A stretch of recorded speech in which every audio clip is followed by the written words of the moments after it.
Hello everyone, welcome back to my channel dan selamat datang kembali di video Juring special edisi Halloween.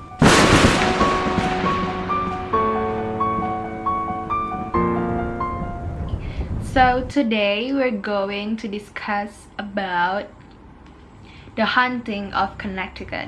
We're not here to talk about the movie, but we're here to talk about what really happened. Apa yang sebenarnya terjadi dalam kasus The Haunting of Connecticut, yaitu salah satu kasus yang ditangani oleh Ed and Lorraine Warren. Kalau misalnya kalian nonton film The Conjuring Universe, pasti kalian tahu siapa itu Ed and Lorraine Warren. And this case is one of the most frightening case that Ed and Lorraine Warren yang pernah mereka tangani dari 10.000 kian kasus yang pernah mereka tangani selama ini.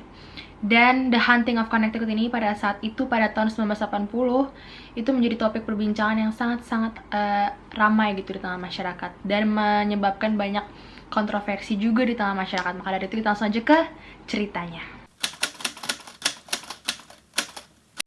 Finally tonight, Chapter 2 of what some are calling a real ghost story. You may recall our telling you about what some call a haunted house in Southington. Well, something's afoot there again, and Elizabeth McGuire brings us the latest. Semuanya berawal pada tahun 1986 ketika keluarga Snedeker yang berisikan anggota keluarganya 6, yaitu pertama Alan Snedeker sebagai ayah, Carmen Snedeker sebagai ibu, anak pertamanya Philip Snedeker dan anak keduanya Brad Snedeker, anak ketiganya Ellen Junior Snedeker, dan putrinya yang terakhir yaitu Jennifer Snedeker. Mereka berdua ini hidup di New York dengan kehidupan yang cukup, finansial yang cukup, sampai akhirnya anak pertamanya Philip Snedeker yang pada saat itu masih berusia 13 tahun didiagnosa oleh dokter mengidap penyakit Hodgkin's lymphoma, atau yang biasa mungkin di dunia kedokteran yaitu adalah penyakit kanker yang menyerang sel darah putih, terutama limfositnya. Philip yang pada saat itu diprediksi hidupnya hanya 6 bulan ke depan akhirnya memutuskan untuk menjalankan proses pengobatan kemoterapi di salah satu rumah sakit di Connecticut, yaitu Rumah Sakit Yukon Hospital. Akhirnya setiap bulannya keluarga Philip itu bolak-balik Connecticut, New York untuk menjalankan proses kemoterapinya Philip. Sampai akhirnya keluarga ini mengalami financial problem gitu. Mereka bangkrut dan Carmen pun akhirnya memutuskan untuk mencari rumah atau apartemen tempat tinggal di Connecticut untuk pengobatan anaknya. Karena udah gak mungkin lagi tinggal di New York. Akhirnya mereka dia mencari-cari, nggak ketemu rumah yang bisa menampung orang dengan sebegitu banyaknya. Akhirnya ada satu agen yang menawarkan ke Carmen rumah townhouse 3 lantai, 2 lantai berserta basement yang sangat-sangat murah. Carmen yang pada saat itu sedang mengalami masalah finansial, anaknya sakit, butuh rumah, akhirnya memutuskan untuk mengiyakan tawaran dari agen tersebut tanpa mengetahui atau mencari tahu lebih lanjut lagi tentang rumah tersebut. Setelah ia masuk ke dalam rumah, pilih-pilih kamar dan sebagainya, Philip ini akhirnya berdua sama Brad dan memutuskan untuk tinggal di basement karena satu-satunya kamar yang mempunyai ruang kamar mandi sendiri adalah basementnya gitu. Dan Philip, efek samping dari kemoterapi Philip adalah ia jadi lebih sering ke kamar mandi, makanya ia memutuskan untuk tinggal di basement bersama dengan adiknya Brad Snedeker. Akhirnya mereka pindah-pindah, tapi saat membereskan barang ternyata di basement itu mereka menemukan meja-meja pembalseman, bahkan ada katrol buat menderek peti gitu. Akhirnya Snedeker family ini pun bingung, kayak sebenarnya rumah kita ini dulu bekas apa gitu. Kayak akhirnya dia memutuskan untuk menanyakan ke agen yang menjual rumah tersebut, dan agen tersebut pun membantah bahwa rumah itu adalah rumah duka dulunya.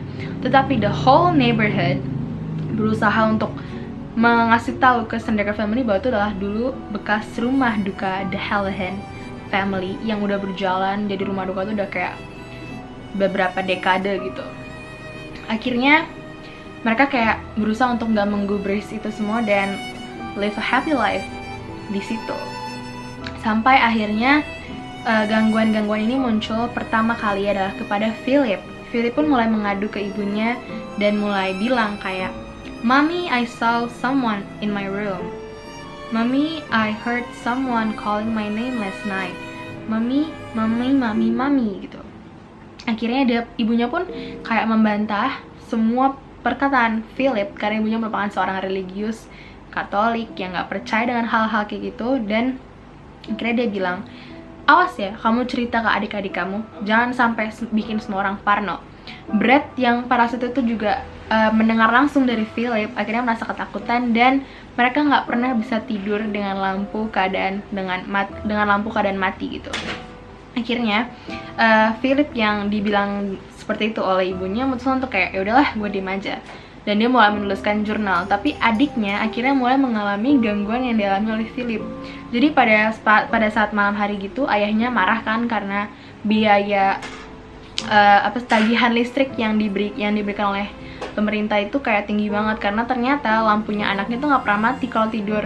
Jadi akhirnya dia mutusin semua bolam yang ada di basement untuk kayak menghukum anaknya gitu. Dan akhirnya tidur nih kan malam hari.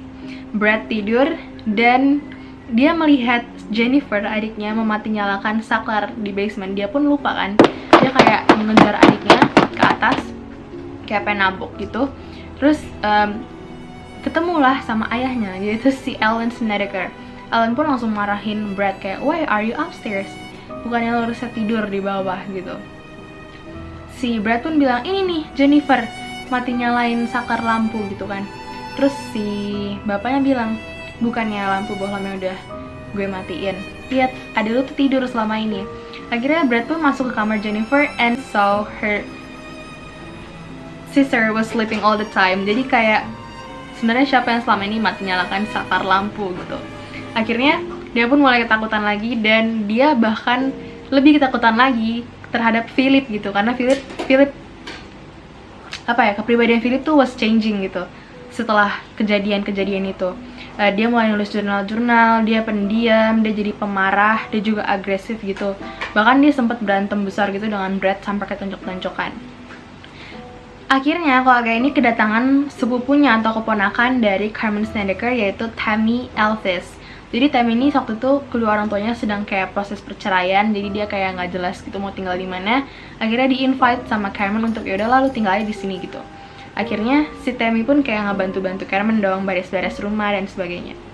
Akhirnya pada saat lagi beres-beres kamar, dia membersihkan kamar Philip dan menemukan jurnal dari Philip tersebut. Diberikanlah jurnal itu ke si Carmen Snedeker, sama ibunya dibaca, dan isinya was shockingly evil. Jadi kayak isinya adalah tentang murder, killing, kejahatan, kebrutalan, pokoknya gitu-gitu. Bahkan banyak kayak puisi-puisi atau tulisan tangan dari Philip yang mengarah ke necrophilia.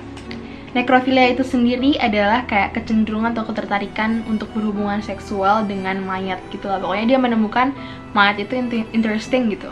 Dan ibunya pun mulai khawatir, apa jangan-jangan anak gue mengalami halusinasi, efek samping dari kemoterapi gitu kan. Akhirnya dokter pun membantah semua perkataan ibunya dan bilang kalau kemoterapi itu nggak menghasilkan halusinasi gitu. Akhirnya ibunya mulai ya udahlah nggak apa-apa lah gitu.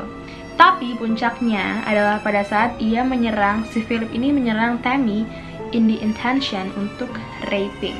Jadi kayak gitulah intinya. Dan akhirnya ibunya pun memutuskan untuk membawa si Philip ke rumah sakit jiwa. Akhirnya dokter pun mendiagnosa Philip mengalami schizophrenic, yaitu penyakit mental yang bisa mempengaruhi how he behave, berpikir, dan sebagainya gitu. Setelah kepergian Philip, ibunya mulai merasa bahwa sekarang nih banyak energi negatif yang ngejar dia gitu. Now coming after me, she said. Dan setelah itu semua, akhirnya ibunya mulai kayak mengalami gangguan-gangguan itu sendiri. Yang pertama adalah ketika dia ngepel, tiba-tiba semua airnya itu berubah jadi darah. Terus cium bau busuk ke seluruh ruangan. Terus Tammy juga buka kulkas pengen makan, tiba-tiba satu kulkas itu berubah jadi kayak busuk, buahnya busuk, ayam sebagainya busuk semuanya. Pokoknya merugikan lah. Lampu, suara-suara, penampakan, bahkan puncaknya adalah si Tammy, Carmen, dan juga suaminya Alan. Ini dia bagian kecilnya. Ia menyebutkan dalam wawancara gitu bahwa ia mengalami sexual assault from the ghost. Bayangin, sexual assault dari setan. Kayak gimana orang-orang gak kontroversi gitu akan hal ini? Kayak mungkin gak sih gitu kan? Tapi we'll talk about that later. Dan pokoknya itu, dan pada saat itu juga Rosario-nya Tammy yang dikalungin tiba-tiba shattered gitu. Terus crucifix di rumah mereka mulai hilang satu persatu dan sebagainya. Akhirnya Carmen memutuskan untuk memanggil paranormal atau Ghostbusters yang pada saat itu sedang naik daun, yaitu adalah Ed and Lorraine Warren. Akhirnya Ed dan Lorraine bersama dengan John Savage dan juga banyak investigator lainnya memutuskan untuk pindah ke rumahnya Snedeker family untuk beberapa minggu gitu, untuk memastikan dan mengalami sendiri benar nggak ya yang dialamin sama Snedeker ini.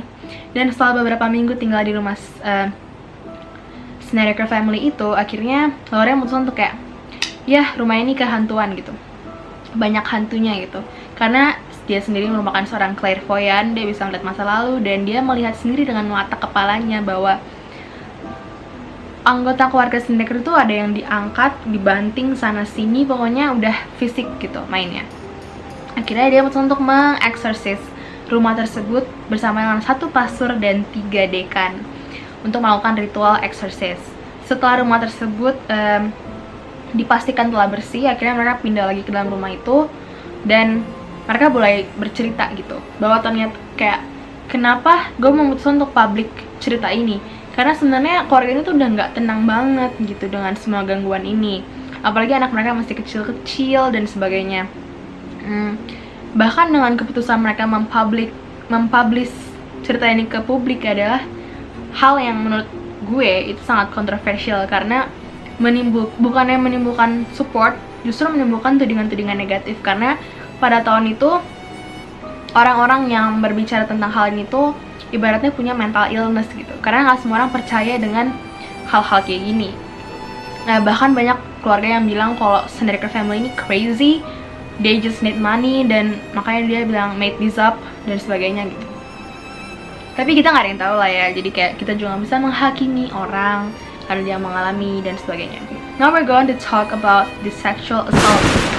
Jadi Lorraine sendiri itu pernah bilang kalau if you guys watch The Exorcist, pasti kalian familiar dengan adegan yang memutar kepala 180 derajat.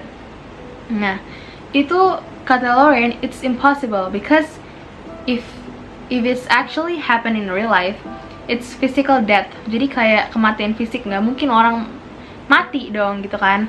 Jadi kayak, but people actually saw that, but it's not actually happen. Jadi kayak orang melihatnya kayak gitu emang, tapi itu nggak kejadian beneran. Dan that is what is happening to Carmen, Tammy, dan juga Alan gitu. It's not physical thing, tapi itu kayak the energy was being projected to Carmen, Tammy, dan juga Alan gitu. Jadi sebenarnya yang mereka alami bisa aja bener, tapi mungkin nggak secara fisik gitu, kayak setan, nggak gitu loh, ngerti nggak sih? Kayak you guys understand what I'm saying, tapi kayak intinya gitu. Tapi gue nggak membenarkan juga cerita-cerita ini karena I don't actually believe this story 100%, tapi gue juga kayak, ya, it's their story dan sebagainya gitu. Akhirnya setelah mereka pindah ke dalam rumah yang udah bersih tersebut 1 tahun 2 tahun, si Philip sembuh dari kankernya. Akhirnya mereka memutuskan untuk pindah ke Tennessee, Amerika Serikat, dan melanjutkan hidup di sana gitu. Cerita ini diangkat menjadi film A Haunting of Connecticut pada tahun 2009. Dan dari kisah nyata, tapi nama-nama pemainnya diganti dan agak lebih-lebihkan sedikit. Kalau kalian mau tertarik nonton ini filmnya, I really hope you guys enjoy this video, and